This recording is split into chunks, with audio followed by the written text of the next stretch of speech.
strongly. We're not leaving our homes.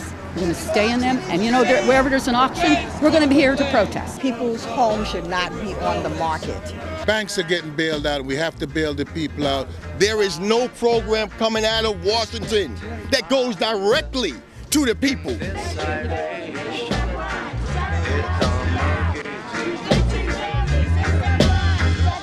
A lot of people won't get no justice tonight. So a lot of people going to have to stand up and fight. But remember, a real solution to the foreclosure problem must begin with a moratorium on foreclosures and evictions. Whatever the government and Fannie and Freddie and the banks work out, let that be secondary to the immediate enactment of a national moratorium on foreclosures and evictions. If they can bail out banks, they can enact a moratorium so that right away the evictions will end. We get all caught up in the hoopla and the bidding and the exciting atmosphere and the hope and all that, and we forget the people who lost their homes.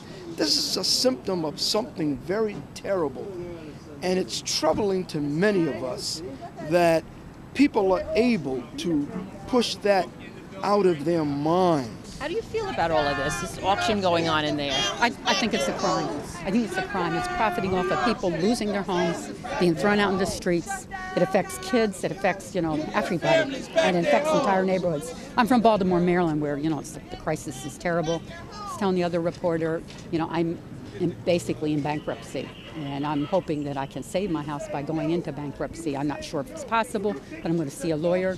And I was explaining to her, it wasn't my fault. Basically, I didn't have health insurance, and I had to refinance my house to get an operation because I had a gallbladder problem, and also because my son had hospitalizations. And so we had to refinance everything. We did it twice. The value of the house has completely fallen. I'm now working less because of health conditions. And I am not in the worst shape because at least I have a part-time job and I got some food on the table, but nothing else. I lost my 401k completely. I have nothing in it now. So I'm 58 years old and I have no money whatsoever. There's nothing that I can do about that except for to get out here and protest and try to stop this kind of stuff because people have a right to their homes. They really, really do. You've got huge banks that are quote-unquote too big to fail. How can that be true when a family is not too big to be thrown out of their home? It's a woman that we met through our network, and we're all like people losing our homes, and we formed a network to band together.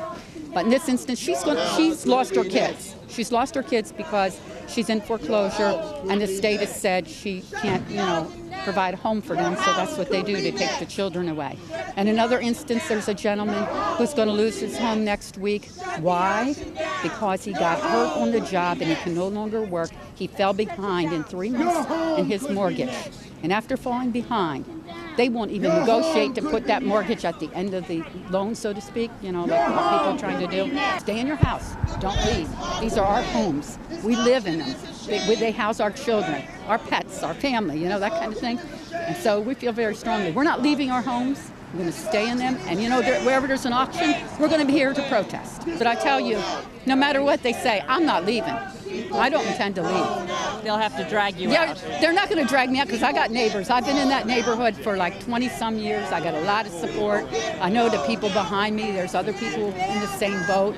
There's people in West Baltimore, East Baltimore, and we got a network now, so they can't stop a network. The only thing I want to say is organize, organize, organize. Because it's happening all around the country. There are people taking stands where they're not going to leave their houses. There are people that are not going to leave their apartments. There are even, surprisingly enough, there are some sheriffs that are refusing to let their marshals evict people. So we need to spread the concept that you have the ability, the right, and the responsibility to resist. And when we march on Wall Street next April 3rd with thousands, one of our main demands is going to be an immediate national moratorium on foreclosures and evictions. It's got to be it.